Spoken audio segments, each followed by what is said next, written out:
မင်္ဂလာပါခင်ဗျ KKT Electronic Channel နဲ့ပြီးတော့ဗောနော်ရှင်ကြီးကိုမြောက်ပြန်လဲကြိုဆိုပါရစေဒီဗီဒီယိုမှာတော့ mini booster လေးတွေကိုကျွန်တော်တို့ကလေ့လာကြည့်ရမယ်ဗောနော်တော့ကြတော့3.7 volt အဝင်ပေးပြီးတော့မှဒါ5 volt 8 volt 9 volt နဲ့12 volt ဆိုပြီးတော့မှ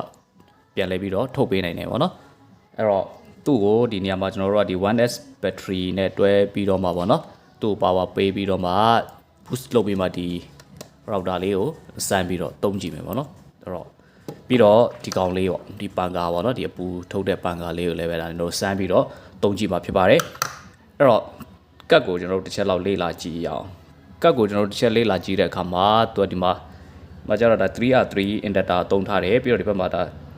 SS24 ပေါ့နော် Schottky diode ကိုသုံးထားတာကိုတွေ့ရတယ်အဲ့ဘက်ဒီမှာ IC ရှိမယ်ပေါ့နော်ဒီမှာ resistor တွေနဲ့ဒီမှာ capacitor တွေကိုတွေ့ရတယ်ပဲဟုတ်ပြီအဲ့တော့ဒီမှာသူ့ရဲ့နောက်ကျောမှာဒီလိုရေးထားတာတွေ့ရတယ်သူကA နဲ့ B ဆိုပြီးတော့မှရှိတယ်ဒီမှာပေါ့နော်ဒီမှာရေးထားတဲ့ A နဲ့ B ဟုတ်ပြီအဲ့ A နဲ့ B ကိုတော့ဒီမှာအဝင်ကိုတော့3.7 volt 1S battery နဲ့ကျွန်တော်တို့အဝင်ပေးလိုက်တဲ့အခါမှာ A နဲ့ B ကို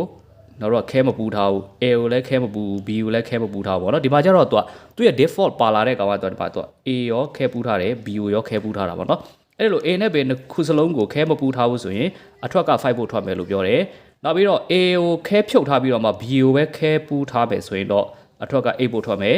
နောက်ပြီးတော့ A ကိုခဲပူးတယ် B ကိုခဲဖြုတ်ထားတယ်ဆိုရင်တော့9 volt ထွက်မယ်နောက်ပြီးတော့ A ရော B ရောနှစ်ခုစလုံးကိုခဲပူးထားတယ်ဆိုရင်12 volt ထွက်မယ်လို့ပြောတယ်ပေါ့နော်ဒါပေမဲ့သူ့ရဲ့ default ပါလာတာပေါ့နော်ဒီအသစ်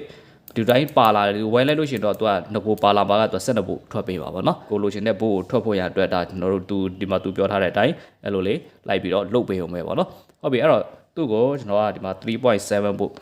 ကောင်းနေပေါ့နော်ဒီ 1S ဒါလေးနဲ့ချိတ်ဆက်ကြည့်ပြီးတော့မှဒီwifi router ရဲ့နောက်ပြီးတော့ဒီ fan လေးပေါ့နော်အဲ့ဒါလေးကိုတွဲဖက်ပြီးတော့တုံးကြည့်မယ်ပေါ့နော်အခြေအနေဘယ်လိုရှိလဲဆိုတော့ကျွန်တော်လေ့လာကြပါမယ် wire connection တော့ပြီးသွားပြီပေါ့နော်ဒီလိုပုံစံရလာမယ်ဒီမှာသူ့ရဲ့ output မှာတော့ဒီမှာ jack ကောင်းလေးတက်ပေးထားတယ်ပေါ့နော်သူကကြတော့ဒီမှာ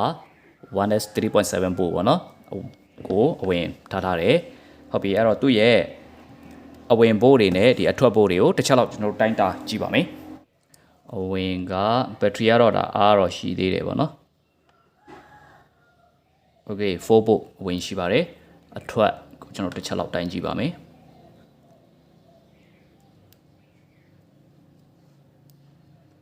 အထွက်က 12.2 volt လောက်ထိထွက်တာကိုတွေ့ရတယ်ပေါ့နော်ဟုတ်ပြီအဲ့တော့ကျွန်တော်တို့ wifi router နဲ့ချိတ်ဆက်ကြည့်ပါမယ်ဒီကောင်က 1A ပေါ့နော်ဒါ 1A ဒီ Telenor broadband ပေါ့ဟိုသူလည်းရေးထားတယ်မှာ12 volt 1A ပေါ့နော်ဟုတ်ပြီအဲ့တော့သူ့ကိုချိတ်ကြည့်ပါမယ် Okay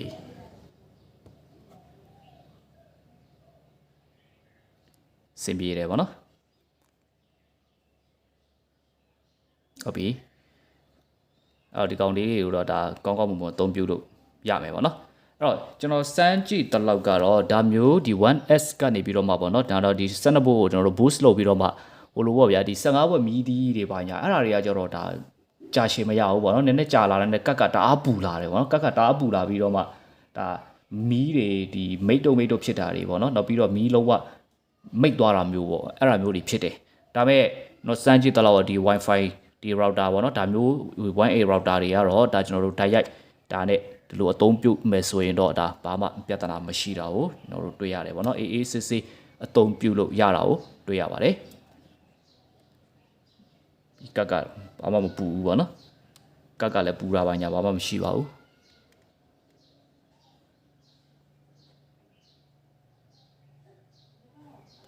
ပုံမှန်ပါပဲပေါ့နော်အပူကတော့ဒါပုံမှန်ပါပဲအဲ့တော့ကျွန်တော်တို့ကဒီ3.7ဒီ lithium battery တွေကနေပြီးတော့မှဒါဒီကတ်လေးကိုအသုံးပြုပြီးတော့မှပေါ့နော်ကျွန်တော်တို့ဒီ boost 12 volt boost လုပ်ပြီးတော့မှဒီ wifi router တွေကိုဒါကျွန်တော်တို့ AACC အသုံးပြုလို့ရမှာဖြစ်ပါတယ်ပေါ့နော်နောက်တစ်ခုကျွန်တော်တို့ fan ကိုကျွန်တော်တို့စမ်းတက်ကြည့်မယ်ပေါ့နော်အဲ့တော့မလုပ်ခင်ကျွန်တော်ဒါကိုဒီတိုင်းပဲကျွန်တော်ဒီ9 minute 7 minute လောက်ကျွန်တော်ဒီတိုင်းထားကြည့်အောင်ပဲပေါ့နော်ဟုတ်ပြီအဲ့တော့ကျွန်တော်တိုင်းထားတာ15မိနစ်လောက်တော့ရှိသွားပြီပေါ့နော်အဲ့တော့သူ့ရဲ့အပူချိန်လေးကိုတစ်ချက်လောက်ကျွန်တော်တိုင်းတာကြည့်ပါမယ်အဲ့တော့ဒီတိုင်းလက်ကလေးနဲ့တိုးလိုက်ရင်တော့ဒါလုံးဝအပူချိန်ကတော့လုံးဝမရှိတော့ပေါ့နော်ဟုတ်ပြီ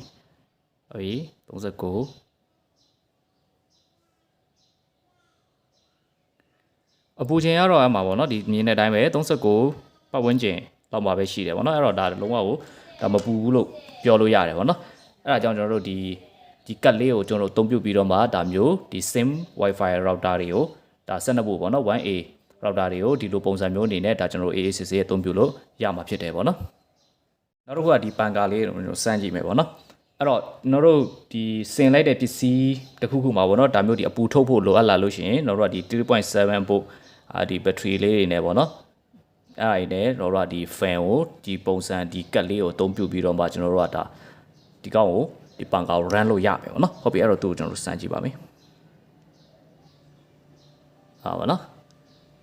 အေးစစ်စစ်အသုံးပြုလို့ရမှာဖြစ်ပါတယ်ကျွန်တော်တို့ကတခါတလေမှာပေါ့နော်တခါတလေမှာတချို့ project box တွေမှာကျွန်တော်တို့ဒီပစ္စည်းတွေ power supply တွေပဲဖြစ်ဖြစ်ကျွန်တော်တို့ဆင်တဲ့ခါမှာပေါ့နော်